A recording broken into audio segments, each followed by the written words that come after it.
पाकिस्तान में शाहजेब और माया के साथ रहने का बेहद शुक्रिया। अभी शाहजेब और मैं बात ही कर रहे थे और हमें याद आ गया कि अरे हमें तो इस पर सेगमेंट भी करना है आप लोगों के साथ। तो शाहजेब सबको बताया हम लोग क्या बातें कर रहे थे। गुज़िश्ता हमने जिक्र किया था कि जो बैरून मुल्क से आने वाले मुसाफिर हैं वो बहुत परेशान है और उनकी परेशानी की वजह यह है कि जब वो बैरून मुल्क से आते हैं अपने मुल्क और अपने प्यारों के लिए अपने दोस्तों के लिए तोहफे तहफ़ लेकर आते हैं, जिसमें चॉकलेट्स होती हैं, दीगर अशिया होती हैं, इलेक्ट्रॉनिक्स होते हैं, मोबाइल फोन होते हैं, बहुत सारी चीजें होती हैं जो कि ज्यादातर तोहफों में लाई जाती हैं। तो उनको एयरपोर्ट पर रोका जाता है, तंग किया जाता है और उनको ये समझ नहीं आती कि हमारे लिए अलाउ क्या है। हम मुल्क के अंदर अगर अपने पाकिस्तान वापस आ रहे हैं तो क्या हम तोहफे खरीद कर नहीं ला सकते? अगर ला सकते हैं तो उसकी कितनी मिकदार सेट है, उसकी कितनी लिमिटेशंस हैं जिसके तहत सब चीजें आप लाई जा सकती हैं। कंग्रेचुलेशंस टू सुबह सवेरे पाकिस्तान की टीम, क्योंकि हमने आवाज उठाई और उस पर हमें फिर रिएक्शन आया और क्लैरिटी आई कि आप आया कितनी अशिया ला सकते हैं, आप कितनी चॉकलेट्स ला सकते हैं, आप कितनी अपनी जरूरत की चीजें अपनी ट्रैवलिंग के साथ अपने लगेज में डाल सकते हैं। और ये क्लियर करने के लिए अभी मैं कंफ्यूज हूँ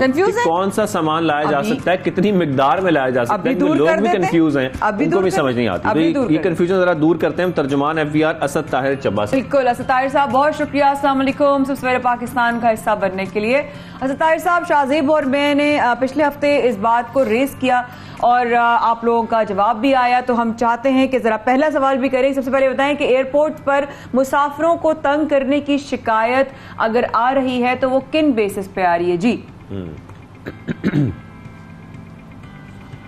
जी बहुत शुक्रिया 92 न्यूज़ का। हस्ब रिवायत आपने हमेशा FBR को मौका दिया कि ऐसे मामलात पे वो अपने सार्फिन के, टैक्स पेयर्स के, पाकिस्तानियों के जो मामलात हैं, कुछ शिकायत हैं, उसके लिए अपना मौक़िफ़ पेश करे और उन मामलात के हवाले से FBR की जो पोजीशन है उसको वाज़े कर सके। ये जो 19 मई को हुकूमत पाकिस्तान ने आपके सामने जो हालात डॉलर के बने, डॉलर की उड़ान, महंगाई का तूफ़ान और पाकिस्तानी रूपी पे प्रेशर और उसकी डिवेल्यूएशन और डॉलर का जो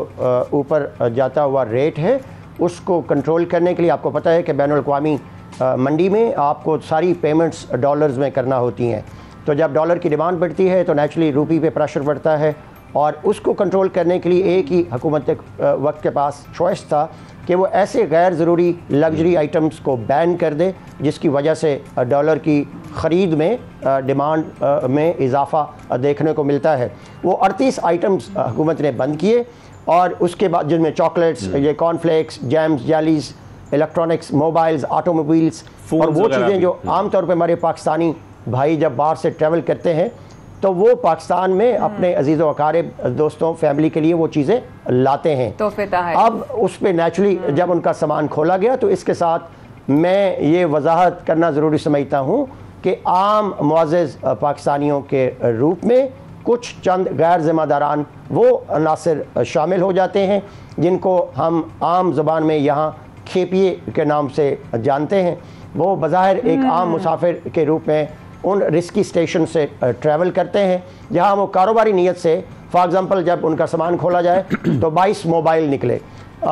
25 kg चॉकलेट्स बरामद हो गई, तो फिर ये क्या करते हैं, ये आम मुसाफिर के रूप में बेसिकली एक कारोबारी नीयत से लाई गई अशिया को कस्टम मुकाम को चकमा दे के निकालने की कोशिश करते हैं और मकामी मंडी में उसको भारी कीमत और मुनाफे। लेकिन असद साहब, एक मुसाफिर जो बैरून मुल्क से सफर कर रहा है पाकिस्तान, वो अपने आप को जस्टिफाई कैसे करे कि वो जो चीजें ला रहा है तोहफे के लिए, चाहे वो एक मोबाइल फोन ला रहा है, कोई इलेक्ट्रॉनिक की चीजें ला रहा है, कुछ चॉकलेट्स भी ला रहा है, अगर उसको कोई एयरपोर्ट पर रोकता है तो अपने आप को जस्टिफाई कैसे करे कि मैं जो चीजें ला रहा हूँ वो सिर्फ तोहफे तहफ़ के लिए ला रहा हूँ, इस पर कोई लिमिटेशन नहीं होनी चाहिए?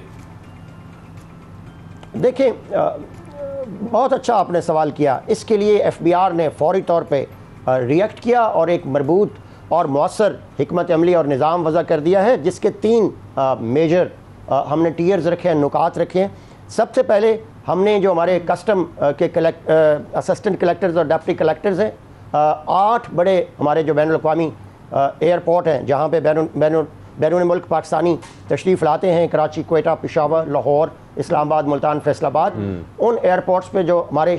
बैनुल अक़वामी आमद पे इंचार्ज अफसरान हैं, जो उस वक्त के शिफ्ट इंचार्ज असिस्टेंट कलेक्टर और डिप्टी कलेक्टर लेवल के अफसरान हैं, उनको चेयरमैन FBR ने हिदायत दी हैं कि वो ख़ुद निगरानी करें और जो आम मुअज़्ज़ज़ हमारे मुसाफिर हैं उनके अशिया की बहुत ज़्यादा जांच पड़ताल ना की जाए और उनको हरासा हरगिज़ ना किया जाए। उसके ऊपर हमने 8 जो बड़े यही एयरपोर्ट्स जिनके मैंने नाम रखे, वहाँ पे एडिशनल कलेक्टर 19 ग्रेड के अफसरान को हमने फोकल पर्सन मुतय्यन किया और उनके मोबाइल नंबर जो हैं वो हमने अपने वेब पोर्टल पे भी डाल दिए ताकि अगर कोई किसी किस्म की शिकायत हो उसका बर वक्त और फौरी अजाला किया जाए। और तीसरे लेवल पे हमने मुतल्लिका कलेक्टर कस्टम जो हमारे ग्रेड 20 के अफसरान होते हैं उनको जी जी जी जी जी जी आप प्लीज कंप्लीट करें अपनी बात। आप प्लीज बताइए। मैं आपसे सिर्फ ये पूछना चाह रही थी कि असद भाई फर्ज करिए मैं अभी उम्रे पे जा रही हूँ, ठीक है, और मुझे वापसी में थोड़ी बहुत चीजें चॉकलेट्स हो गई या कोई इस तरह की जो है वो वेफर्स हो गए या बिस्किट्स हो गए, इस तरह की कोई चीज, तो क्या अगर मुझे कोई रोके तो एक मुसाफिर जिसको नहीं पता उसको बताने के लिए आप क्या गाइडलाइंस देंगे कि तुम्हें इधर परेशान होने की जरूरत है और तुम्हें इधर परेशान होने की बिल्कुल जरूरत नहीं है? जी असद भाई। बिल्कुल, मैं यहाँ पे ये बहुत अच्छा आपने क्वेश्चन रेज़ किया और मैं ये बड़े एतमाद के साथ और बड़े फ़ख्र से ये बात कह सकता हूँ कि अब ये जब 3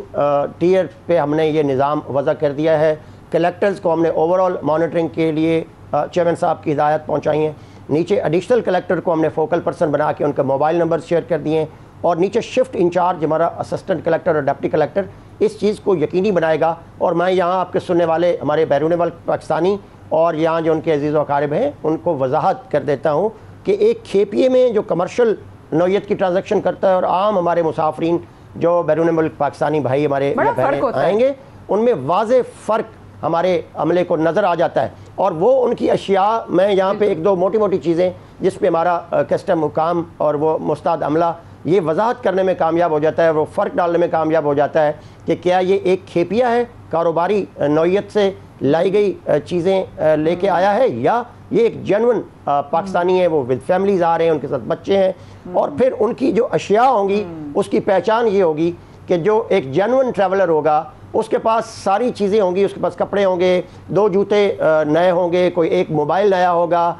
2-4-5 केजी चॉकलेट्स होंगी, कुछ इस तरह की छोटे छोटे 2-4 हेडफोन होंगे। तो पता चल जाता है कि ये एक जेन्युइन ट्रैवलर है, मुसाफिर है। जो खेपिया होता है उसकी पहचान ये होता है। असद साहब, वो किसी ने बिल्कुल ठीक फरमाया, लेकिन ये जो पता लग जाता है ना, ये आप लोगों के ऑफिसर्स को और जो एयरपोर्ट पर स्टाफ है, एयरपोर्ट पे जो स्टाफ है उनको पता लग जाता है। लेकिन हमारा एक छोटा सा पॉइंट ये जो हम इस सेगमेंट में थोड़ी सी कोशिश कर रहे हैं, आप समझ रहे होंगे बेहतर, कि हम ये जानना चाह रहे थे कि जो मुसाफिर ट्रैवल कर रहे हैं ये सब चीजें स्टाफ को तो पता है, जो आप लोगों के स्टाफ हैं जो वहां पर सिस्टम और काम है, लेकिन जो मुसाफिर वहां पर ट्रैवल कर रहे हैं, बैरून मुल्क से पाकिस्तान आ रहे हैं, उनको ये इल्म नहीं है कि हमारे पास कितनी लिमिटेशन है, या अगर हम कोई तोहफे तहफ़ ला रहे हैं तो क्या हमें एक तोहफे पे भी रोका जा सकता है, 2 चीजों पे भी रोका जा सकता है। तो उनके पास कोई ऐसे आप समझते हैं कि लिमिटेशंस की ऐसी डिटेल्स होनी चाहिए कि उनको ऑलरेडी पता हो कि भाई हम ये चीज खरीद के बैरून मुल्क से पाकिस्तान लेकर आ सकते हैं, ये चीज खरीद कर नहीं ला सकते, इतनी मिकदार में ला सकते, इतनी मिकदार में नहीं ला सकते, तो चीजें वाज़ेह हो जाएंगी।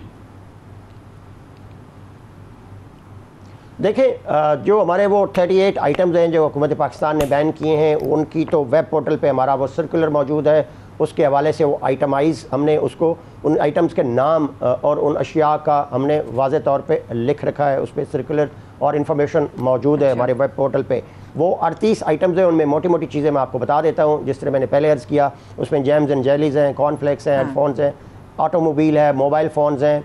शूज़ हैं, आपके हैंड बैग्स हैं, और नीचे आपके कॉस्मेटिक्स हैं, टॉयलेटरीज़ हैं, टिशू पेपर्स हैं, ये वो सारी अशिया हैं। बट असल चीज़ है उनकी मिकदार फ़र्क डालती है कि वो एक जेन्युइन आम शहरी है, आम ट्रैवलर है या एक खेपिया है। और वो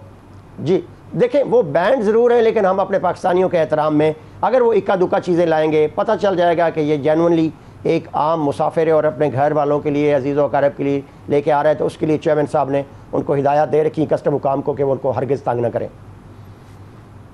अच्छा, यानी कि लिस्ट जो है ये मैं अभी आपकी वेबसाइट पे हूँ सर, आप जरा सा गाइड भी कर दीजिएगा जो मुसाफिर लोग जा रहे हैं या पाकिस्तान वापस आ रहे हैं या पाकिस्तान पहले विजिट कर रहे हैं, आप जरा रहनुमाई कीजिएगा। मैं आपकी वेबसाइट पे हूँ इस वक्त, किस तरह जाके देख सकते हैं? जी हमारी वेबसाइट जो है वो FBR, गूगल में भी करेंगे फेडरल बोर्ड ऑफ रेवेन्यू, तो हमारी FBR की जो वेबसाइट है www.fbr.gov.pk वो खुल जाएगी और उस पर ये कस्टम्स बैंड आइटम्स जो हैं वो मौजूद हैं, उसके लिए हिदायत मौजूद हैं। मैं गुजारिश करूँगा कि हमें बतौर पाकिस्तानी अपनी पाकिस्तानी मसनूआत का फ़रोग देना है, पाकिस्तानियत को फ़रोग देना है और अपनी पाकिस्तानी मसनूआत पे फ़ख्र जिम्मेदारी निभानी है। ये जो हम कंज्यूमर इकानमी है, हम बड़े फ़ख्र से ब्रांडेड चीज़ें बरामदात में इसी तरह इजाफा हो जाता है जब हम बड़े शौक़ से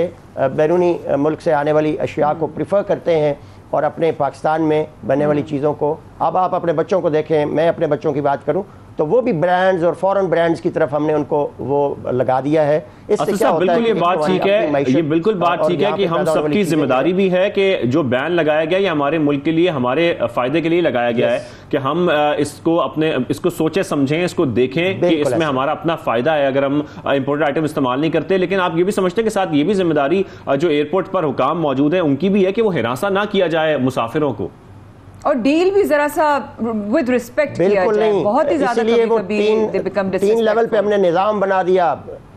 collectors, additional collectors as focal person और नीचे शिफ्ट पे असिस्टेंट कलेक्टर, डिप्टी कलेक्टर, हमने 3 टियर निजाम बनाया है और उनको मोबाइल एज फोकल पर्सन वो भी वेब पोर्टल पे डाल दिए हैं, सर्कुलर में डाल दिए हैं। और अब आप जैसे अब आपके साथ मैं मॉर्निंग शोज में जाके भी इन तमाम अमूर की वजाहत करता रहूंगा इंशाल्लाह। बिल्कुल, हम आपके बड़े शुक्रगुजार हैं कि आप आते हैं और बड़ी डिटेल में सारी चीजें क्लियर भी करते हैं। सर, ऐसी ऑप्शन भी है कि जो एयरपोर्ट पर अगर उनको रोका जाए और वो समझते हैं कि उनकी जो चीजें हैं उसमें कोई ऐसी चीज नहीं है कि जिस पर उनको रोका जाए, तो वो कंप्लेंट भी कर सकते हैं अगर उनको हिरासा किया जाए? बिल्कुल जी, मैंने गुजारिश की कि हर जो हमारे ये 8 बड़े एयरपोर्ट हैं वो वहाँ पे हमने ग्रेड 19 के एडिशनल कलेक्टर लेवल के अफसरान को फोकल पर्सन चेयरमैन साहब ने लगाया है और उनकी ड्यूटी ये है कि वो ऐसी शिकायत का बर वक्त अजाला करें। उनके मोबाइल नंबर्स भी दे दिए गए हैं वेबसाइट पे, वो मैं आप तक भी पहुंचा देता हूं। आप अपने उन लोगों को जो आप तक पहुंचते हैं आप भी वो मोबाइल नंबर्स और अफसरान के नाम पहुंचाएं और फौरी और बर वक्त अजाला किया जाएगा और ऐसे अनासर पे कड़ी नज़र रखी जाएगी जो खुदा न खास्ता हमारे मुअज़्ज़ज़ मुसाफिरों को तंग करने की कोशिश करेंगे, उनको करार वाकई। अच्छा असद भाई, मैं तो आपको बताकर जाऊंगी अब, क्योंकि मुझे तो ये बड़ी घबराहट हो गई, क्योंकि जाहिर है घर में भतीजा भतीजी हैं, उन लोगों को तो चॉकलेट्स चाहिए ही होती है। और मैं तो इतनी डर गई जब लोगों की चॉकलेट्स जो है ना वो हजम लोगों ने ना पकड़ ली और उन्होंने कहा ले भाई हमारी तो चॉकलेट्स भी चली गई। लेकिन एक आम आदमी को, एक आम इंसान को, एक आम मुसाफिर को पूरा आपकी नज़र में हक हासिल है कि अगर वो उसको गलत जो है वो उसको वो कर रहे हो, जज कर रहे हो, तो वो बता सके कि भाई मैं अपनी पर्सनल यूज के लिए चीजें लेकर आया हूं। आपको मिकदार से अंदाजा हो जाना चाहिए। बिल्कुल, ऐसा ही असद भाई, इसलिए हमने इसलिए वो शफाफ, वो मरबूत और मजबूत एक निज़ाम बना दिया है और उसमें ग्रेड 18, 19 और 20 के 3 लेवल के अफसरान शामिल किए हैं, सिर्फ इसलिए कि वो हमारे जो मुअज़्ज़ज़ मुसाफिरीन और मुसाफिर पाकिस्तानी बहन और भाई हैं हमारे जो बाहर से आ रहे हैं उनको हरगिज तंग ना किया जाए और उनकी शिकायत का एक लास्ट पॉइंट है जो मैं आपसे बस जानना चाह रहा हूं। एक बड़ा डिफरेंस है, वो डिफरेंस ये है कि एक चॉकलेट का डब्बा जो है वो फर्ज करें 1000 रुपए का और एक मोबाइल फोन 3 लाख रुपए का है, इसकी जो प्राइस में डिफरेंस है वो बहुत ज्यादा है। आप ये समझते हैं कि चॉकलेट्स पर अगर कम मिकदार में, ज्यादा मिकदार में भी हो, लेकिन क्योंकि उसका डब्बा सस्ता है तो उसमें मैटर नहीं करता, लेकिन अगर मोबाइल है तो वो 3 लाख रुपए का है तो उस पर रोका जा सकता है? मिकदार पर है। देखें जो हमारा जो पर्पज़ है इस बैन का वो तो ये है कि इन बैंड आइटम को यकसर पाकिस्तान में रोकना है। लेकिन अभी चूँकि ये बैन नया लगा है, अभी हमारे उन मुसाफिरों को इन चीज़ों का इदराक नहीं है, तो हम फिल फॉर इसको 0 लेवल पे ब्लॉक नहीं कर रहे और हम उन जेन्युइन मुसाफिरीन को जो वापस घरों में अपने बहन भाइयों के लिए कोई इक्का दुक्का चीज़ें ला रहे हैं उनको हम गिफ्ट की शक्ल में एक्सेप्ट करेंगे और उनको फैसिलिटेट कर रहे हैं और उनको हरगिज़ हरासा नहीं किया जाएगा। लेकिन एट द सेम टाइम ये बड़ी नाजुक लाइन है कि इस कवर में कहीं वो खेपियां ना निकल के कामयाब हो जाए एयरपोर्ट पे, वो जो 20 kg का चॉकलेट उसको, या इट इज़ वेरी थिन और 22 मोबाइल वो कहें कि जी मेरे पोते पोतियां, एक बुजुर्ग आदमी वो कहे जी मैं तो पूरे खानदान और पूरे गांव से 30 मोबाइल लेके आ गए और वो उसको तोहफा बनाने की कोशिश करें, तो इसको ज़रूर हमने चेक करना है। और इसलिए हमने कस्टम हुकाम को बड़ी वाज़ेह हिदायत दे रखी है कि they have to be very careful but at the same time very vigilant कि वो उस कमर्शियल ट्रांजैक्शन को और आम मुसाफिरीन जो है उसमें फर्क। आप आते हैं, आप वक्त निकालते हैं, आप हमें गाइड करते हैं। It is always a pleasure having you on the show and I 92 news का ये आवाम की रहनुमाई के लिए बड़ा important it is always a pleasure. Thank you Asad भाई, God Thank you bless very you. much. और आपको मैं बता के जाऊंगी अब, ताकि मेरी चॉकलेट्स ना कहीं हड़प ले। Thank you so much Asad साहब, थैंक यू सो मच भाई।